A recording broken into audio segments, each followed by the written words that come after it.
로컬 트렌드 미디어 비로컬이 만들어가는 특별기획 로컬의 시대. 11월에도 다양한 이슈를 가지고 돌아왔습니다. 10월 로컬의 시대에서는 경남에서 시작된 로컬 벤처의 움직임을 이야기했습니다. 10월 19일부터 21일까지 열린 경남 사회혁신 국제포럼 연사로 참여했던 김혁주 발행인이 후일담을 전합니다. 이번에는 포스트 코로나를 짚어보는 첫 시간으로 코로나19 상황 속에서 지속적으로 조명되고 있는 로컬의 의미를 다시 한번 되새겨봅니다. 로컬의 의미는 슬세권이란 말로 한정되는 걸까요? 아니면 시공을 초월해 더욱 넓어지고 있는 걸까요? 비로컬 에디터 이 기자와 김 기자와 함께 전해드립니다. 로컬의 시대, 지금 시작합니다. 네, 11월에 돌아온 로컬의 시대. 안녕하십니까? 비로컬 편집장 윤준식입니다. 발행인 김혁주입니다. 날씨가 많이 추워졌습니다. 네, 추워요. 가을도 아니고 겨울도 아니고 되게 애매합니다. 에어컨 틀고 옷 입고 그런 분위기. 이상한 아재 개그를 하고 있는데요. 맨날 둘이서 녹음하다가 다른 분들이 붙으니까는 저희가 당황한 것 같아요. 오늘 두 분의 앞으로 고정 게스트가 되실지 오늘 한 번만 오실지는 모르겠는데 두 분의 에디터를 모셨습니다. 인사해 주시죠. 안녕하세요. 김 기자입니다. 네, 오래간만에 등장하신 김 기자님. 예. 예, 골목 탐방 이후로 오래간만입니다. 그때 발가락만 하나만 담그고 있다고 했는데 어쩌다 보니까 그냥 발 하나를 담그게 돼가지고 약간 애매합니다. 네, 김 기자님이 출연하시지 않은 이후로 골목 탐방은 좀 2달째 지금 휴방 중입니다. 뭐 맛있는 거 사야 오시는 거 아니에요? 맞아요. 저 맛있는 거 되게 좋아해요. 아. 가을인데 좀 이렇게 녹음을 하면 먹을 것도 좀 있고 그래야죠. 아, 그쵸. 일단 주장하고 싶은 건 가을은 독서의 계절이지 식탐의 계절이 아니라고 말하고 싶습니다. 가을은 말도 살찌는데 사람도 살찌는 계절입니다. 저희 냉장고에 맥주 있어요. 아, 감사합니다. 아니, 단백질을 좀 오마카세 저번에 안 사주신 거 제가 아직 마음에 담아두고 있거든요. 아, 그러시구나. 제가 그 스낵 오마카세로 한번 모시겠습니다. 네, 이게 이해가 안 되시면은 마지막 골목 탐방을 들어주십시오. 거기 뭐 소고기 오마카세 얘기가 나옵니다. 자, 김 기자님 오셨고요. 자, 오늘 처음 출연하시는데요. 네, 안녕하세요. 이 기자입니다. 네, 두 분이 김 기자, 이 기자로 통일을 하신 것 같군요. 이 기자님은 방송 출연은 오늘 처음이신데요. 그동안 저와 함께 비로컬의 수많은 컨텐츠를 함께 만들어 왔습니다. 진짜요? 네. 혼자 하신 거 아니에요? 아니, 설마 그걸 제가 혼자 다 할 수 있겠어요? 아니, 제가 대신 질문해 드린 건데 진짜 요즘에 만나면 만날수록 많은 분들이 편집장님 혼자 이 비로컬의 컨텐츠를 다 만드는 것 같다. 페이스북을 보면 밤을 새고 집에 가지 않는다. 이런 의혹들이 계속 있어서 한 번은 밝혀야 됩니다. 제가 이 가둬놓고 뭔가를 하고 있거나 채찍을 들고 있지 않거든요. 당근을 들어달라는 그런 멘트도 하나도 없던데요. 어디서 그런 의혹이 제기됐는지는 모르겠으나 여튼 뭐 제가 편집장일 뿐이고요. 편집 부원들은 그동안 있어 왔습니다. 아, 우리 에디터 많구나. 네, 네. 저희도 잘 모르는 회사입니다. 제가 갑자기 당황스럽네요. 네, 로컬의 시대, 로컬의 이슈들을 저희가 담는 방송인데요. 오늘 이렇게 에디터들까지 모이니까 본격적인 뉴스, 시사 프로그램 느낌이 나는 것 같습니다. 아, 저희 약간 그 T-모 방송 같기도 하고 그래요. 네, 네. 제가 넥스트 김어준이 되는 건가요? 진짜 수염 기르시나요? 아.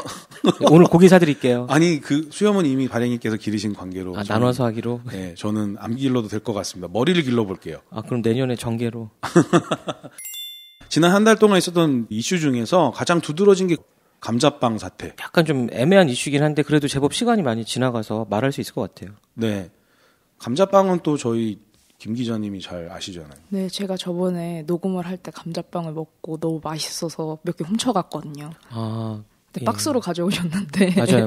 그 드시면서 녹음한 거 들었습니다. 네네, 그때 되게 맛있게 먹었었는데 그게 10월 14일부터 23일 정도까지 매체에서 계속 이제 기사로 몇 개가 나왔어요. 그래서 몇 개를 찾아봤는데 보면은 이게 덥죽덥죽이라고 해서 골목 식당에 나온 이슈랑 엮여서 이제 기사화가 많이 됐었어요. 네, 저도 봤어요. 네, 그래서 그게 이제 저작권 문제로 많이 엮어서 기사화가 됐더라고요. 이렇게 로컬이랑 연결이 됐다기보다는 이제 앞으로 식품 F&B의 저작권 문제를 어떤 식으로 풀어가야 될까라는 기사로 이제 많이 회자가 됐었어요. 그 국민들이 백종원 셰프 걸 건드렸다. 물론 직접 한 건 아니지만 그런 약간 분노의 기사 같은 거 있었잖아요. 네네. 그게 근데 이제 감자빵 같은 경우에는 감자빵 대표였던 이미소 대표를 약간 이제 질책하는 댓글들도 좀 있었고요. 그리고 덥죽덥죽 같은 경우에는 이제 덥죽덥죽 대표를 되게 옹호하면서 이제 그거 프랜차이즈 사업을 하려고 했던 대표를 질타하는 듯한 내용이 많았어요. 그래서 그 온도차는 과연 어디서 오는 것일까라는 거를 제가 좀 고민을 해봤어요.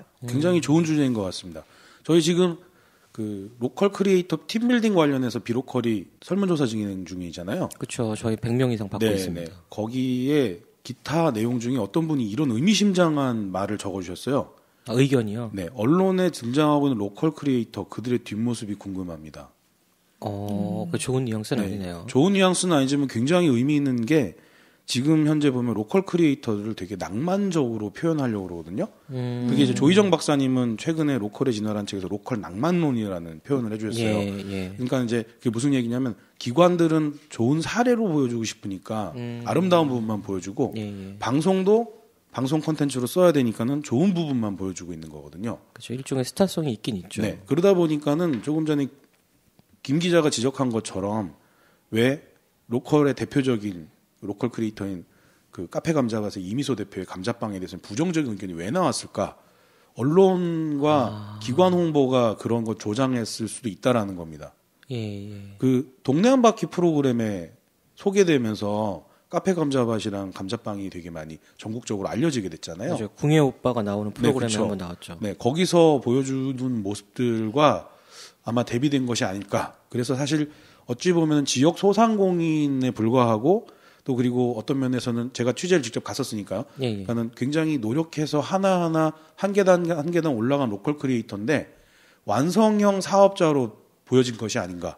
그러다 보니까는 좋은 격려의 얘기나 응원의 메시지보다는 가진 자를 바라보듯이 본 것이 아닐까. 좀 이번 이슈에서 그런 것들이 좀 느껴졌습니다. 이 상황이 그랬네요. 저는 그 대기업이 로컬 크리에이터 침해했다 이쪽으로만 봤었어요. 네, 저희는 로컬 크리에이터 입장이니까 대기업이 로컬 크리에이터의 어떤 뭐 지적재산권이라든가 여러 가지 그동안 쌓아왔던 업력을 침범했다라고 생각하지만 그게 아니라 일반 대중들 입장에서는 그렇게 받아들이지 않을 수 있는 거거든요. 이게 감자빵 같은 경우에는 그 SPC 브랜드 그 파리바게트가 자기네들이 2018년에 중국에서 똑같은 제품을 이미 판매를 했던 적이 있다라고 기사를 냈었어요. 근데 그냥 소상공인들이 되게 반발이 많으니까 그럼 자기네들이 그걸 바꿔서 다시 내겠다 이렇게 해서 이종을 바꿔서 새로 냈거든요. 빵을. 감자빵이 아닌 다른 빵으로 나온 아니요, 거예요? 감자빵인데 형태가 이제 다른. 형태가 다른. 그렇게 해서 이종을 출시를 했어요. 근데 그거에 관련해 가지고 저도 이제 편집장님이랑 같은 생각이었던 게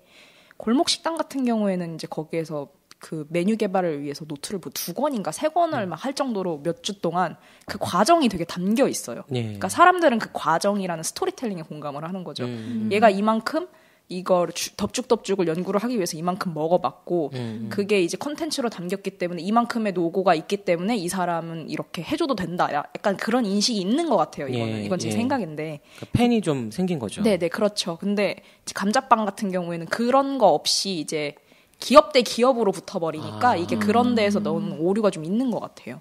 그러니까 저희끼리는 감자빵을 알고 있었는데 일반 대중은 갑자기 뭔가 이슈가 생겼는데 누가 누군지 모르겠고. 그러니까 저작권 이슈로 보여진 거죠. 그러니까는 음식 레시피는 저작권이 없다. 근데 말이 되는 소리를 해라. 아무리 뭐 SPC 파리바게트 쪽이 거대 기업이라고는 하지만 이거는 트집 잡기 아니냐 이렇게 보여질 수 있었다는 거예요. 그리고 파리바게트가 그거는 이제 지역 농가 상생 프로젝트로 진행을 했던 거기 때문에 또 더 이제 주민들이나 시민들의 호응을 많이 살 수 있었던 것 같아요. 그러니까 강원도의 그러니까 강원도 내에서의 씬에서는 춘천 씬과 이제 그 뭐 어디였죠? 그 감자는 영월이었나?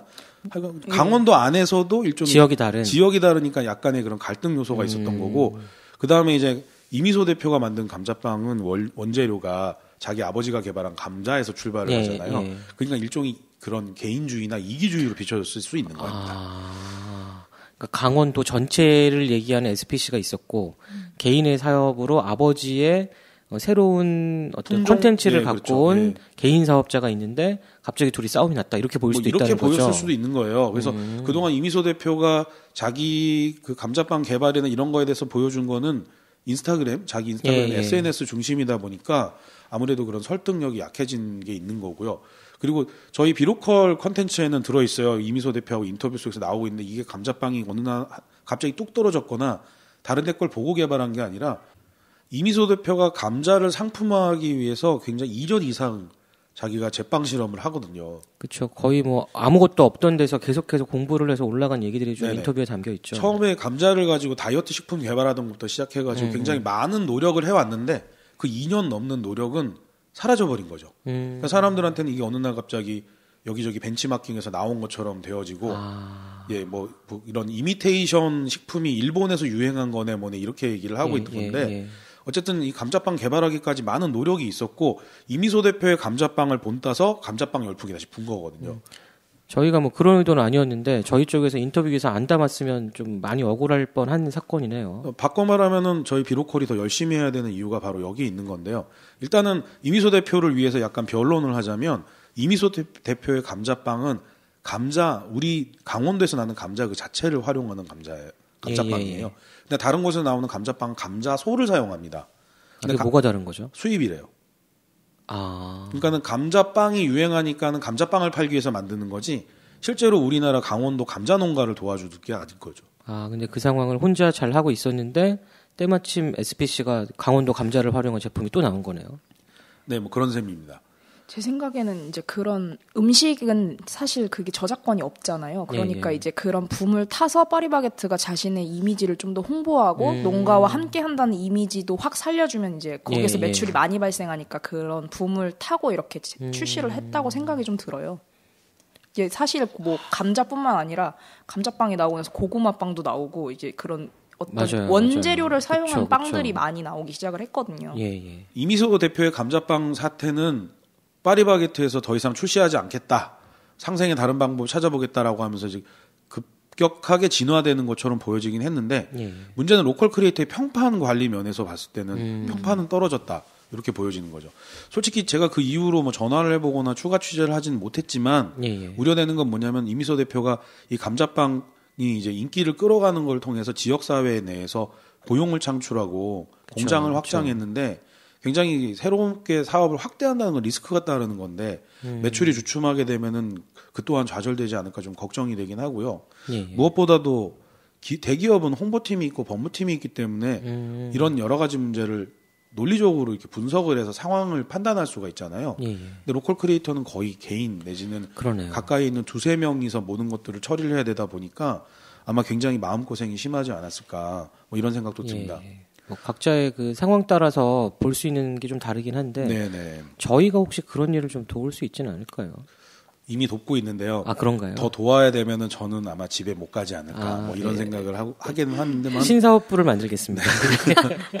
여튼 뭐 에디터 분들이 도와주시니까 뭐 더 잘 될 수 있을 것 같습니다만 어쨌든 저희가 좀 더 책임감을 갖고 이런 문제에 대해서 좀 더 깊게 다루고 더 넓게 좀 소개할 필요가 있다라는 걸 느끼는 사건이었어요.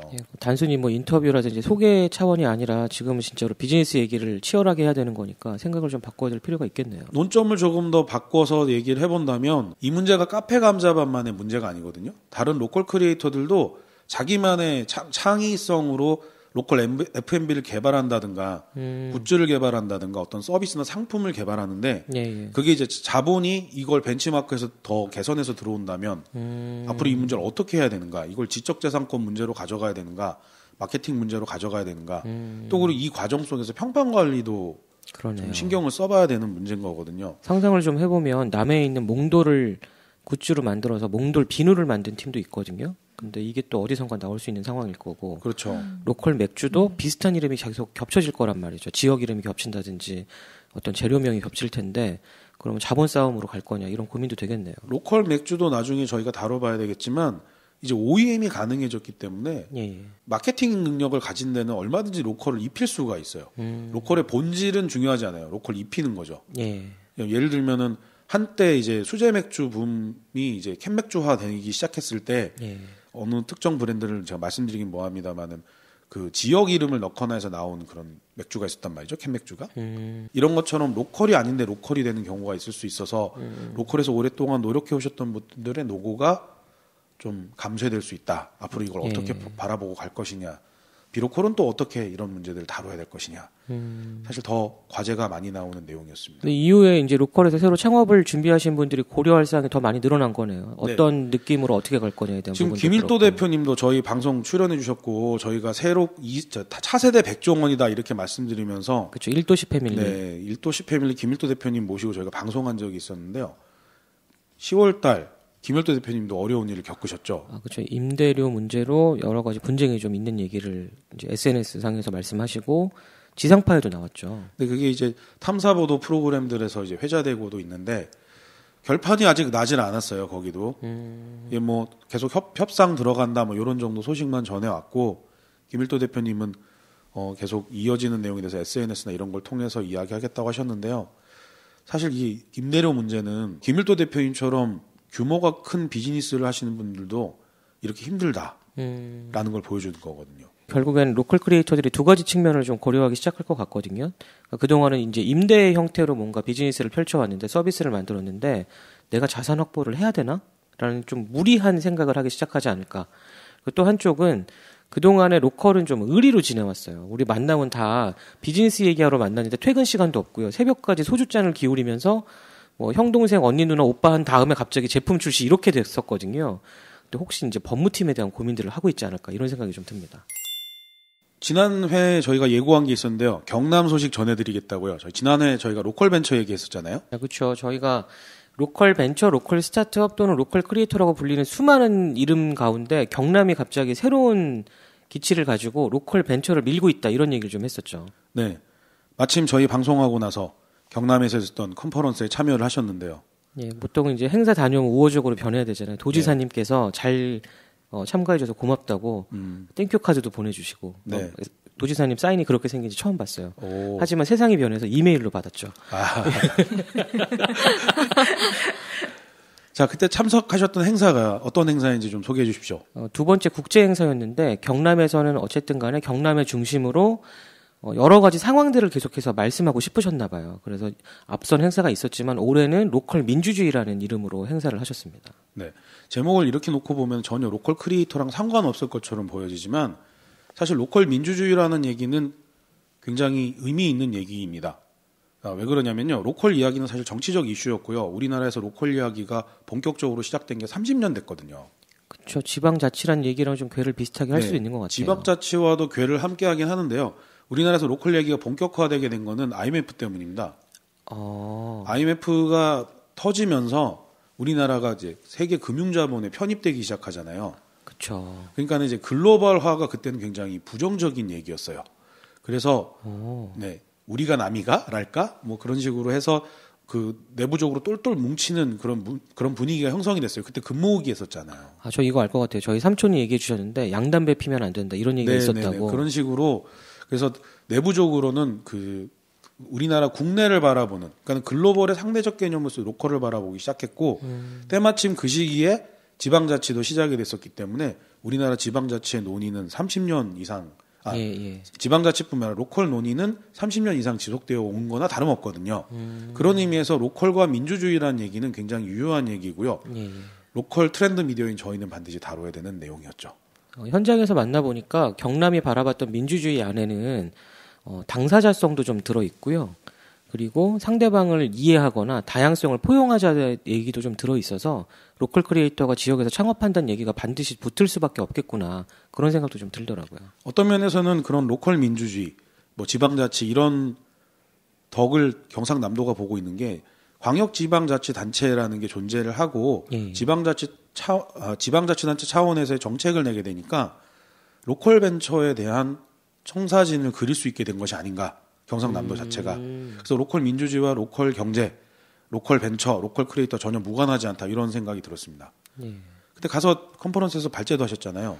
그렇죠. 일본에 계신 우리 로컬 벤처 협회장님이 일단은 발표를 먼저 온라인상으로 해주셨고요. 그 다음에 저희가 그동안에 인터뷰나 뭐 여러 가지 기사를 통해서 만난 정보로 대한민국은 조금 다른 길을 가고 있는 거 아닐까라는 주장을 저희가 좀 하고 미스크 김정태 대표님이 지금 경남에 있는 로컬 벤처를 위한 모태펀드 운용사거든요. 네네. 그래서 앞으로 어떤 방향으로 투자가 일어나고 경남이 이렇게 갈 거다 좀 말씀을 해주신 다음에 고선영 대표님이랑 그다음에 우리 섬도 대표님 그리고 청년 대표님이 함께 토론을 하는 자리로 그렇게 같이 움직였습니다. 네, 고선영 대표님은 제주도 대표적인 제주의 로컬 크리에이터 제주상의 대표님이시잖아요. 그렇죠. 요즘에 로컬 구독 서비스도 새로 만드셨어요. 네, 지역을 리브랜딩하는 그런 대표적인 로컬 크리에이터인데, 네, 고선영 대표님 오셨고요. 섬도 대표님은 거제도에 계시는 로컬 크리에이터잖아요. 우리 김은주 대표님이 거제에서 새로운 로컬 콘텐츠에 대한 고민을 좀 하고 계시거든요.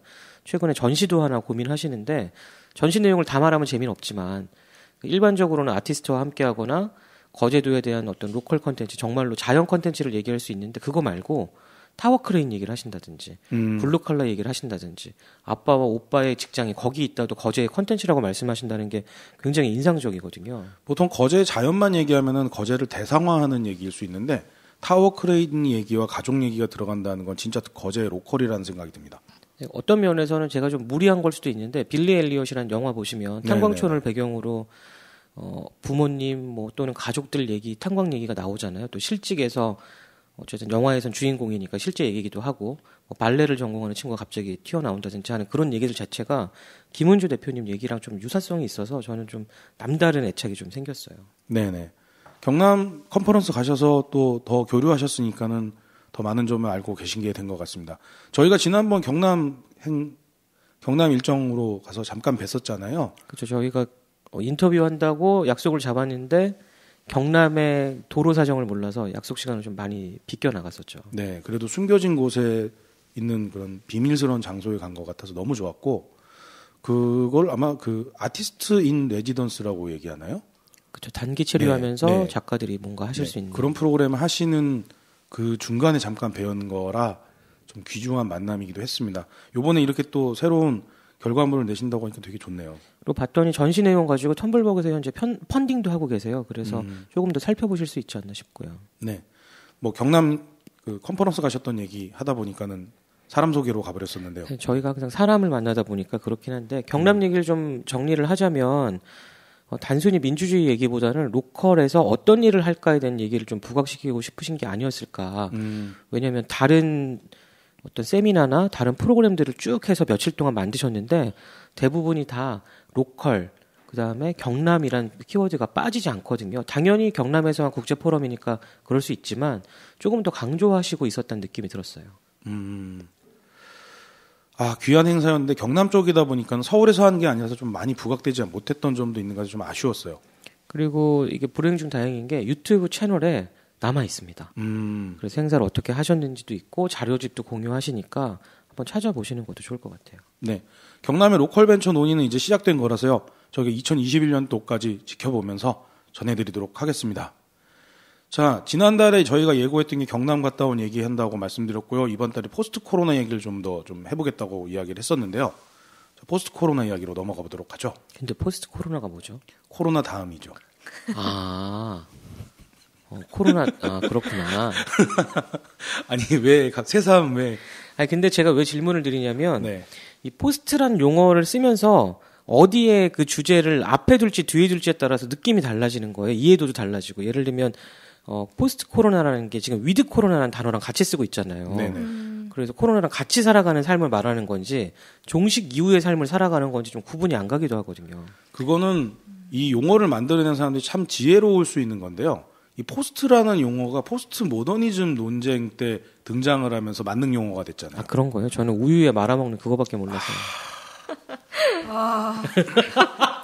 지금 에디터들이 갑자기 안드로메다로 가기 시작했습니다. 예. 빨리 의식을 돌려야 될 리액션을 것 어떻게 같고요. 해야 되죠?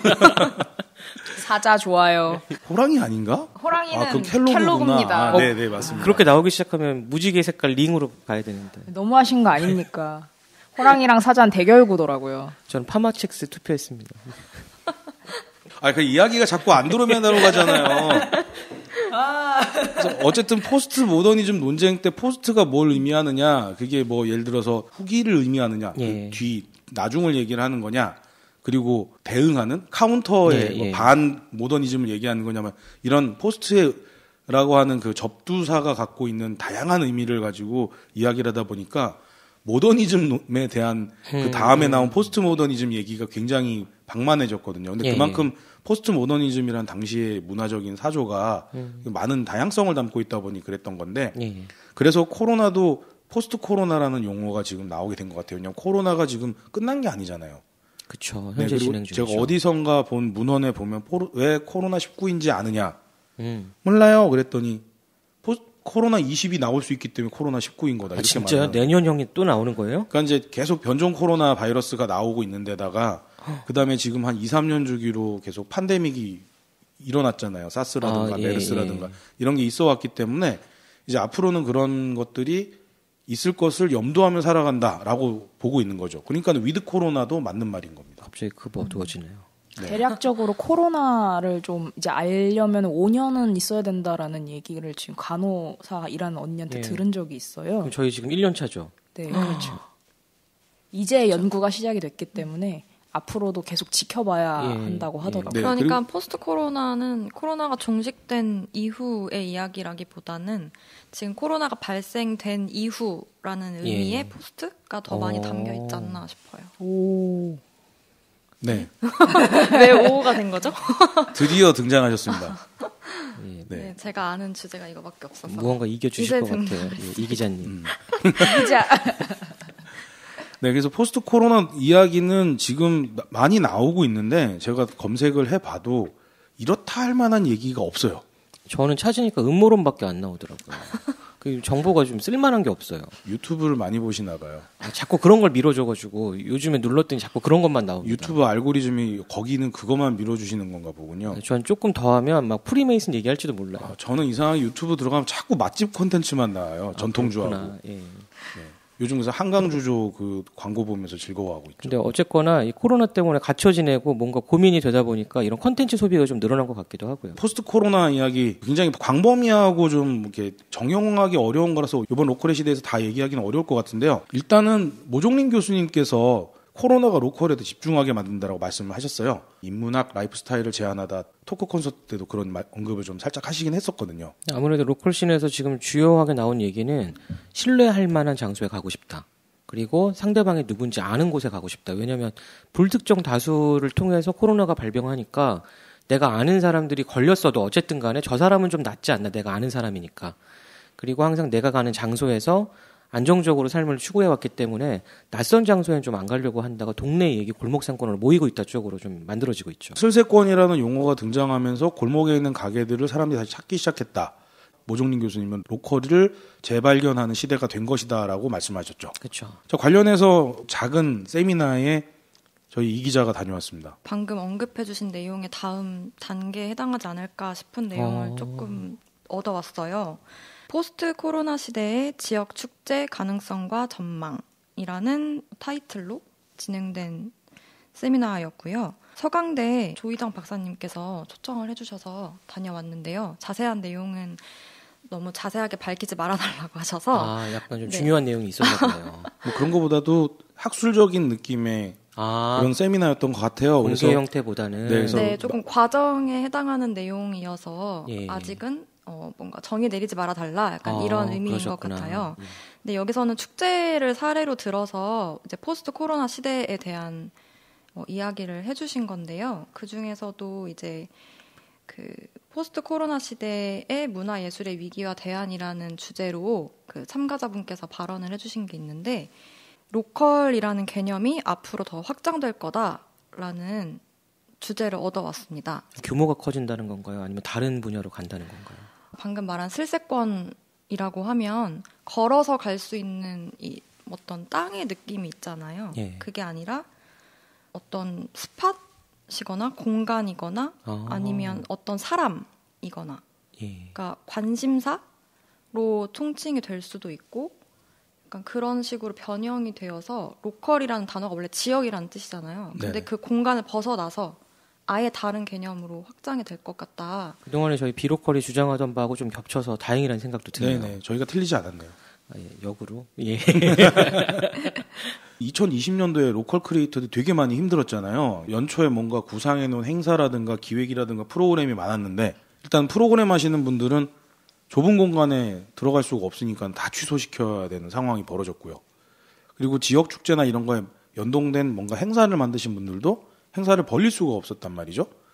그리고 더더욱 큰 거는 그 지역에 계시는 많은 로컬 크리에이터들이 지방의 공공기관들의 지원 사업의 형태로 일을 하시다 보니까 지원 사업 자체가 연기되거나 취소되면서 뭔가를 할 수가 없었던 경우들도 많았습니다. 네, 그래서 포스트 코로나 하면 이제 비대면으로 모든 걸 진행해야 된다.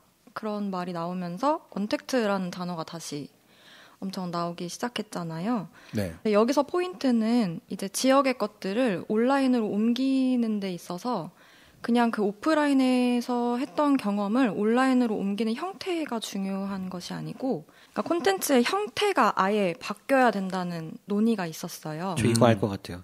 요즘에 배달 앱을 시키는데 그 사람들이 배달에 별점 주잖아요. 근데 이 집은 코로나 메뉴 설계한 거 같지가 않아요. 식어서 왔어요.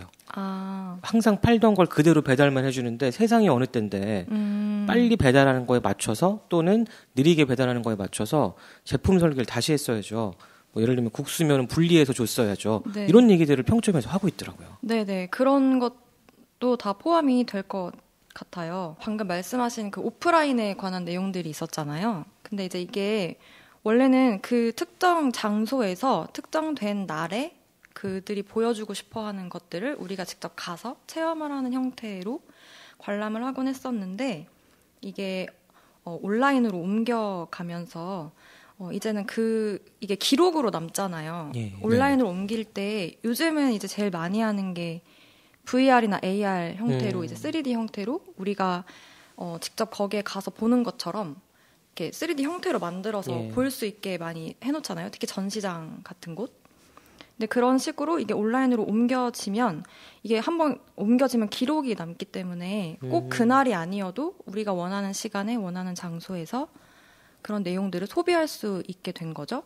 그러면서 이제 콘텐츠가 일상화되었다라는 표현이 나왔어요. 콘텐츠 일상화라는 게 전 좀 무서운 게 지금 개인의 시간과 그다음에 공용의 시간 또는 회사의 시간이 지금 구분이 안 가기 시작했잖아요. 최근에 미국에 있는 매체가 화상 회의를 하는데 줌을 통해서 근데 그동안 되게 점잖았던 분이 일종의 이상한 행위를 하는 게 공개적으로 밝혀져서 저는 한 텀 쉬고 올게요. 뭐 이런 게 나온다든지 아니면은 상의만 딱 이렇게 정장을 입고 거의 사각의 어떤 편한 옷을 입었는데 갑자기 돌발 행동이 생겨서 줌에서 밝혀진다든지 아니면 이게 지금 출근 시간인지 여가 시간인지 구분이 안 가서 줌에서 게임하던 소리가 갑자기 같이 나가서 집중하지 않는다고 혼난다든지 이게 굉장히 큰 혼란이 오고 있다고 생각하거든요. 그리고 저도 요즘에 이제 어디 강의를 가면 계속해서 그 일종의 초상권 동의를 받으시더라고요. 기록에 남기겠다. 이걸 보셔야 되니까. 너무 무서운 거예요. 비방용 얘기를 그동안 내가 하지 않았나. 자기 검열도 좀 생기기도 하고요. 이게 컨텐츠가 일상화된다는 게 크게 멀리 있는 얘기는 아닌 것 같거든요. 왜냐면 그 유튜브 크리에이터나 SNS V 라이브 같은 거 그냥 먹고 있는데 방송 켜놔요. 그래서 이렇게 사람들하고 얘기해요. 근데 그게 기록이 남는 거잖아요. 그러니까 그거 자체가 컨텐츠 일상화가 이미 되어 있었는데 그거를 컨텐츠 일상화라고 약간 규정을 하는. 그러니까 원래 학술적인 논의는 항상 현상이 일어나고 나중에 규정이 되잖아요. 그러니까 이것도 좀 그런 현상의 일종인 것 같아요. 저희는 이미 컨텐츠 일상화라는 걸 누리고 있었던 거죠. 그러니까 예를 들어 이렇게 로컬에서 사업을 하시는 분들도 몽돌 같은 거 이렇게 어떻게 됐는지 모르지만 몽돌이 예쁘잖아요, 되게. 그래서 예뻐서 그걸 굿즈로 만들었어요. 근데 그거는 제가 늘 접하던 어떤 일상적인 거를 컨텐츠로 표현을 한 거란 말이에요. 이제 그런 식으로 이제 다양한 형태로 흩어진 거를 이제 그 컨텐츠 일상화 이렇게 좀 단어로 표현을 한 것 같아요. 이 얘기를 하다 보니 생각이 난 건데요. 그때 대표님께서 어딘가에서 발표를 하시면서 생산자와 소비자의 경계가 허물어진다 이 얘기를 해주신 적이 있어요. 그렇죠. 네, 그 내용을 콘텐츠의 일상화라는 식으로 이제 정리가 되는 것 같아요. 그 내용이. 그러니까 저 약간 그런 느낌 요즘 받은 게 뭐냐면 저희도 그렇긴 하지만 이 도시재생에서는 정말로 어마어마한 영향력을 끼치시는 김정우 박사님이 런던에 계시거든요. 한국에서 인기가 굉장히 좋으신 분이세요. 굉장한 인사이트를 갖다 주시니까. 그래서 그동안에 있었던 수많은 강연 요청을 코로나 때문에 못 들어오시고 런던에 있는 본인 집에서 시작하셨는데 한 달, 2달 지나면서 스튜디오가 점점 완성되고 있더라고요. 처음에는 줌으로 하기 위한 어떤 옷에 대한 고민, 시간대에 대한 고민, 새벽에 하실 수도 있잖아요. 그러다가 조명에 대한 고민, 나는 그래도 전문적인 학자고 내 발언 하나하나가 한국에 큰 영향을 끼칠 텐데 하면서 어떤 프로 정신을 발휘하시니까 나중에 뒤에 벽돌로 된 벽이 생기고 조명의 각도를 고민하시고 이제 내가 하는 말이 어떻게 상대방에 전달될까에 대해서도 고민하시거든요. 그러면 그전에는 그냥 강연자였다가 이제 컨텐츠 생산자로서 뭔가 흔히 저희가 말하는 뭐 유튜버라든지 아니면 아프리카에 있는 BJ 같은 형태로도 좀 발전하고 계시는 거잖아요. 세상이 좀 그렇게 서로를 만들어가는 게 아닐까? 이런 생각도 좀 드네요. 네. 그래서 이제 기록에 대한 부분도 더 중요해질 것 같고요. 그리고 그것 때문에 로컬이 확장된다는 그 개념이 이렇게 이어지는 것 같아요. 개인이 이제는 자기의 콘텐츠를 생산하는 시대가 오는 거잖아요. 그래서 요즘에는 개인인데 본인의 어떤 이야기를 전달하기 위해서 글쓰기, 영상, 뭐 그림, 사진 이런 어떤 창작의 영역에 대한 관심이 높아졌다고 해야 될까요? 그동안에 편집장님이 얘기하신 창직 얘기로 좀 붙어주는 게 아닐까 하는 생각도 들거든요. 네, 맞습니다. 창업의 형태가 창직의 형태로 더 가게 될 것 같고요. 기존에 없었던 직업들이 등장하게 될 겁니다. 왜냐하면 크리에이티브한 사람들은 그 업종 자체도 새롭게 크리에이티브하게 만들어내거든요. 그러니까 기존에 없었던 게 나오는 거죠. 대표적인 게 이희준 대표님. 참기름 소믈리에, 전통시장 도슨트, 이건 기존에 없던 직업을 창안해낸 거거든요. 요즘에 이희준 대표님 새로 하시는 작업이 좀 재밌는 게 말씀하신 거랑 비슷한 것 같아요. 예전에는 MD라고 불리던 역할이 있었잖아요. 어떻게 제품을 갖고 오고 유통할까. 근데 이희준이란 이름으로 전국에 괜찮은 로컬에 있는 식재료를 어떻게 구성해서 큐레이션해서 새로운 장소에서 소비자가 만나게 할 걸 고민하시더라고요. 그래서 디자인은 광주에서, 원재료는 제주에서, 그리고 섞어서 뭔가 만들 건 또 다른 지역에서, 그리고 마지막 패키징은 이희준이란 사인이 들어간 제품을 D&D에서 팔고 있고 무지에서 팔고 있고 또 새로운 스토어에 계속해서 입점하는 걸 보면서 생산도 유통도 아닌 굉장히 신기한 영역, 큐레이션이나 새로 만든 영역으로 가고 있구나. 그런 생각도 좀 들더라고요. 심지어 자기 제품을 자기가 먹는 걸 너무 행복해하세요. 여튼 이런 형태로 콘텐츠를 만든다, 콘텐츠를 직접 한다, 이게 업의 영역까지 넘어오고 있는 상황인 거라 이제 이런 로컬 크리에이터들이 포스트 코로나 상황에서 선도하고 있는 것들도 많이 있는 거죠. 로컬 크리에이터들이 포스트 코로나 상황 속에서 매출이 부진해지고 어려운 것도 있지만 또 새로운 그런 시도들을 해나가고 있다, 뭐 이런 이야기로 연결이 되네요. 네, 그래서 이제 앞으로는 사람이 더 중요해질 거라는 전망이 있었어요. 김난도 교수님 팀이 항상 내시는 트렌드 코리아. 네, 트렌드 코리아 2021년에 보면 가장 마지막 카테고리에 휴먼 터치라는 카테고리가 나옵니다. 근데 거기에는 이제 언택트는 우리한테 포스트 코로나 이후에 뗄 수 없는 영역이 되어버렸는데 이제 거기에 여러 가지 기술들이 결합이 되겠지만 그 안에 반드시 사람이라는 어떤 가치가 담겨야지만 사람들에게 영향력을 줄 수 있다. 이런 내용이 나와요. 그래서 근데 그런 이야기를 하는 이유가 사람들이 소비를 하는 게 이제 관심사에 기반해서 소비를 하기 시작했잖아요. 그러면 이제 그 관심사라는 얘기는 어떤 한 사람의 취향의 문제가 되는 거거든요. 그래서 거기에서 예시로 나오는 게 뭐냐면 눔코치라는 기업하고 넷플릭스 이야기를 거기서 사례로 언급을 해주시는데 원래 눔코치가 제가 알기로는 디지털 헬스케어 기업이어서 AI 기반으로 정보를 모아서 이제 다이어트에 도움이 되는 정보를 주는 기업이거든요. AI 기반으로만 하는 게 아니라 다시 사람이라는 코치를 붙인 거예요. 그 눔코치라는 기업이. 코치를 붙이고 나서 가격을 올렸는데 오히려 사용자가 더 늘었다고 해요. 그러니까 필요한 정보는 AI 기반으로 얻어서 전달을 하지만 실제로 거기에서 데이터를 받아서 다이어트를 진행하는 사람들의 이야기를 코치가 듣고 격려해주고 함께하고 이런 영역이 들어간다는 거죠. 최근에 구독을 해봤거든요. 제 덩치를 보면 아시겠지만 해봐야 될 것 같이 생겼잖아요. 처음에 홈페이지에서 웹사이트에서 가입할 때 AI가 분석할 만한 정보를 많이 입력시키더라고요. 그리고 나서 그 마지막에 이제 가입이 끝나고 나면 코치를 배정하겠습니다. 그래서 한 반을 만들어주세요. 그러니까 어떤 사람이 한 서너 명이 있고 저도 이제 새로 들어간 거죠. 근데 이게 장단이 있는 게 IT 기술 기반으로 사람을 만난다는 게 좀 어려운 부분이 있었어요. 뭐냐면 제가 카톡을 안 열어보면 코칭을 받을 수가 없어요. 그래서 어느 정도의 벽들이 지금 생기고 있고 뭐 코로나 1년 차니까 앞으로 어떻게 극복할지에 대한 고민들을 좀 하실 것 같은데요. 네, 그러니까 기술로만 할 수는 없고 기술과 사람이 반드시 병행되어야 한다는 이야기였고 아까 넷플릭스 같은 경우에는 우리 넷플릭스 들어가면 카테고리가 되게 많잖아요. 근데 그 장르를 사람이 나눈다고 해요. 네, 그 책의 내용을 보니까 물론 어떤 사람들이 어떤 장르에 어떤 내용을 많이 보는가 하는 정보는 이제 AI가 수집을 하겠지만 그 넷플릭스 안에 이제 한 50명 정도 되는 콘텐츠 전문가들이 있어서 그 신규 콘텐츠가 생겼을 때 그 신규 콘텐츠는 그 전문가들이 감상을 한 다음에 이제 태그를 붙이는 거죠. 그 사람들을 태거라고 부른대요. 그래서 그분들이 나눈 카테고리가 이제 넷플릭스에 반영이 되는 이제 그런 형태. 그러니까 결국에는 어떤 기술과 사람의 시점이 들어가는 거죠. 그 전문가들이니까 취향에 따라서 나누는 거잖아요. 그 카테고리를. 근데 이 부분은 AI나 기계가 거기까지 이렇게 참여랄까? 거기까지 이렇게 다루기에는 감정이 없기 때문에 좀 어렵다고 하더라고요.